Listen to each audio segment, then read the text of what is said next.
Assalamualaikum warahmatullahi wabarakatuh. Selamat sore semuanya. Saya Vinda Eka Saputi dan rekan saya Kinanti Febiana Untari. Pada pertemuan kali ini kami akan membahas mengenai persaingan monopolistik dan perdagangan internasional. Nah, yang pertama saya akan membahas mengenai persaingan monopolistik. Sebelumnya, apa sih pasar monopolistik itu? Yap, benar sekali. Pasar monopolistik merupakan suatu pasar yang di dalamnya terdapat banyak produsen dalam memproduksi suatu barang, namun pada masing-masing barang tersebut memiliki perbedaan pada beberapa aspek. Nah, selanjutnya yaitu karakteristik pasar persaingan monopolistik. Nah, apa aja sih karakteristiknya itu? Yang pertama, terdiferensiasi, artinya jenisnya sama, namun berbeda dalam berbagai hal. Misalnya, dari segi kualitas, kuantitas, brand, bentuknya atau yang lain. Nah, yang kedua yaitu highly substitutable, barang substitusinya banyak, sehingga elastisitas permintaannya adalah elastis. Yang ketiga yaitu free and try and excite. Artinya, saat muncul produk baru akan mengalami keuntungan, namun saat rugi akan ada produk yang hilang dari pasar. Contohnya, deterjen, pasta gigi, dan lain-lain. Nah, selanjutnya yaitu equilibrium pada persaingan monopolistik. Yang pertama, masing-masing perusahaan dalam monopolistic competition akan menghadapi kurva permintaan yang elastis. Yang kedua, perusahaan akan berproduksi pada saat MR sama dengan MC. Yang ketiga, dalam jangka pendek memungkinkan adanya profit. Namun dalam jangka panjang, profitnya akan berubah menjadi nol karena adanya free and try and excite. Dan yang terakhir yaitu saat perusahaan menghasilkan profit akan menarik perusahaan lain ke dalam pasar sehingga menggerus share perusahaan yang lainnya. Kurva permintaan turun dan sebaliknya hingga profitnya menjadi nol. Nah, slide berikutnya akan menunjukkan persaingan monopolistik dan perdagangan internasional seperti yang tertera pada gambar di samping.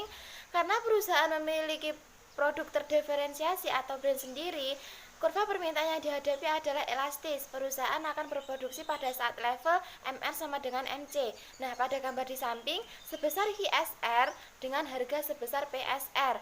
P lebih besar daripada MC, adanya monopoli power. Nah, dalam jangka pendek, perusahaan bisa memperoleh profit sebesar area kuning seperti yang tertera pada grafik. Nah, selanjutnya akan membahas mengenai inefisiensi pasar persaingan monopolistik. Gambar di samping kanan adalah keadaan keseimbangan jangka panjang di pasar persaingan sempurna, sedangkan gambar di bagian bawah merupakan persaingan monopolistik. Dalam jangka panjang, kedua pasar sama-sama mempunyai profit sama dengan nol. Nah, ketidakefisienan pasar persaingan monopolistik ditunjukkan dengan yang pertama, P lebih besar daripada MC. Ada dead white loss berupa daerah berwarna kuning seperti yang tertera pada grafik. Nah, yang kedua, pada titik seimbang tidak berada pada nilai minimum AC dan adanya excess capacity. Nah, oleh karena itu, apakah pasar-pasar persaingan monopolistik adalah hal yang buruk sehingga perlu diatur?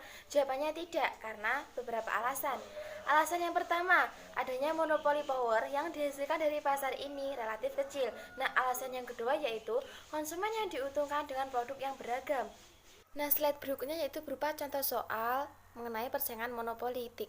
Sebuah pasar persaingan monopolistik mempunyai N perusahaan. Masing-masing perusahaan mempunyai karakteristik sebagai berikut. Demand atau H-nya 100 per N min P. Nah, total cost-nya atau TC 50 plus H kuadrat. Nah, hitunglah harga dan kuantitas keseimbangan masing-masing pasar. Nyatakan dalam N. Yang kedua, profit jangka pendek. Nyatakan juga dalam N. Yang ketiga, dalam jangka panjang, berapa perusahaan yang ada dalam pasar. Nah, sudah diketahui dari soal cara penyelesaiannya, yaitu yang pertama, demand atau H-nya kan 100 per N min P. Nah, TR sama dengan PH. Tinggal memasukkan saja, hasilnya kan 100 H per N min H kuadrat. Nah, MR-nya turunan dari TR sama dengan PH. Terus keadaan keseimbangnya terjadi pada saat MR sama dengan MC. Dan yang kedua, penyelesaiannya profit terjadi pada saat TR sama dengan TC. Tinggal memasukkan saja, diperoleh Pi 1250 per N kuadrat min 50. Nah, yang ketiga penyelesaiannya dalam jangka panjang profitnya 0. Maka P sama dengan AC, diperoleh N sama dengan 5. Selanjutnya tentang perdagangan internasional yang akan disampaikan oleh Kinanti. Saya Kinanti Febiana Untari akan melanjutkan materi mengenai perdagangan internasional. Perdagangan internasional merupakan perdagangan yang dilakukan oleh penduduk satu negara dengan penduduk negara lain atas dasar kesepakatan bersama. Biasanya, transaksi dagang antara satu negara dengan negara lain ini mengenai barang ataupun jasa-jasa dan dilakukan melewati batas daerah suatu negara. Misalnya, Indonesia mengadakan hubungan dagang dengan Perancis, Jepang, Cina, Amerika Serikat, Singapura, maupun negara yang lain. Selanjutnya ada macam-macam perdagangan internasional. Yang pertama ada perdagangan bilateral, yaitu perdagangan yang dilakukan antara dua negara, semisal Indonesia dengan Malaysia. Yang kedua ada perdagangan regional, yaitu perdagangan yang dilakukan oleh negara-negara yang berada dalam satu kawasan tertentu, semisal negara-negara yang berada di Asia Tenggara atau ASEAN. Yang ketiga, perdagangan antarregional adalah perdagangan antar kawasan tertentu, semisal ASEAN dan NAFTA. Yang keempat, perdagangan multilateral, yaitu perdagangan yang dilakukan oleh lebih dari dua negara yang tidak terbatas oleh kawasan tertentu, semisal kerjasama yang dilakukan oleh WTO atau World Trade Organization. Selanjutnya, ada yang terjadi akibat perdagangan internasional, yaitu pertama, tukar-menukar barang-barang dan jasa-jasa antara negara yang satu dengan negara yang lain. Yang kedua, adanya pergerakan sumber daya melalui batas negara, baik sumber daya alam, sumber daya manusia, maupun sumber daya modal. Yang ketiga, pertukaran dan perluasan penggunaan teknologi, sehingga dapat mempercepat pertumbuhan ekonomi negara-negara yang terlibat dalam perdagangan internasional ini. Yang keempat, mempengaruhi perkembangan ekspor dan impor, serta neraca pembayaran internasional atau biasa disebut dengan NNP atau Balance of Payment.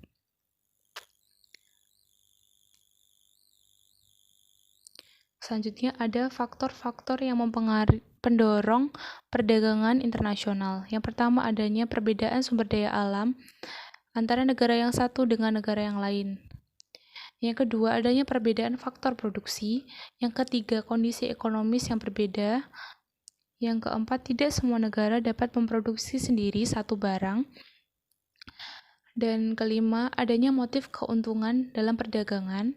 Nomor 6, adanya persaingan antar pengusaha dan antar bangsa. Selanjutnya ada kebijakan-kebijakan perdagangan internasional. Yaitu yang pertama, ada politik proteksi. Politik proteksi yaitu kebijakan pemerintah untuk melindungi industri dalam negeri yang sedang infant industri. Apa itu infant industri? Yaitu industri yang mengalami kesulitan relatif atau sama sekali tidak mampu bersaing dengan pesaing-pesaing mapan yang berada di luar negeri. Dan adanya persaingan-persaingan barang-barang impor. Yang kedua adanya politik dagang bebas. Kebijakan pemerintah untuk mengadakan perdagangan bebas antar negara. Pihak-pihak yang mendukung kebijakan perdagangan bebas mengajukan alasan bahwa perdagangan bebas akan memungkinkan bila setiap negara berspesialisasi dalam memproduksi barang di mana suatu negara memiliki keunggulan komparatif. Selanjutnya ada politik autarki, yaitu kebijakan perdagangan dengan tujuan untuk menghindarkan diri dari pengaruh-pengaruh negara lain, baik pengaruh politik, ekonomi, militer, sehingga kebijakan ini sedikit bertentangan dengan prinsip perdagangan internasional yang menganjurkan adanya perdagangan yang bebas. Selanjutnya ada manfaat perdagangan internasional. Yang pertama, memperoleh sejumlah barang yang dibutuhkan. Yang kedua, mendapatkan harga yang lebih murah daripada barang tersebut diproduksi sendiri. Yang ketiga, melaksanakan kegiatan ekspor dan impor. Yang keempat, menambah devisa negara dan hasil ekspor. Yang kelima, melakukan alih teknologi dari negara lain. Yang keenam, mempercepat pertumbuhan dan pembangunan ekonomi. Yang ketujuh, meningkatkan pendapatan nasional atau pendapatan nasional bruto.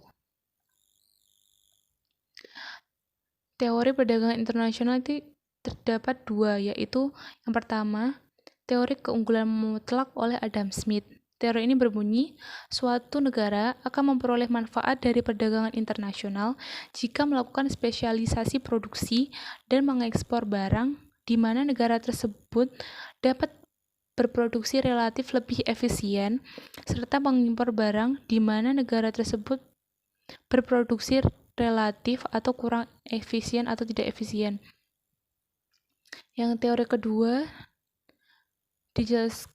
yaitu teori keunggulan komparatif, yaitu teori yang menyatakan bahwa barang yang memiliki nilai kegunaan pasti juga memiliki nilai penukaran. Pencetus teori ini adalah David Ricardo. Melalui teori ini, penukaran barang berlaku selama barang yang ditukar masih dapat digunakan.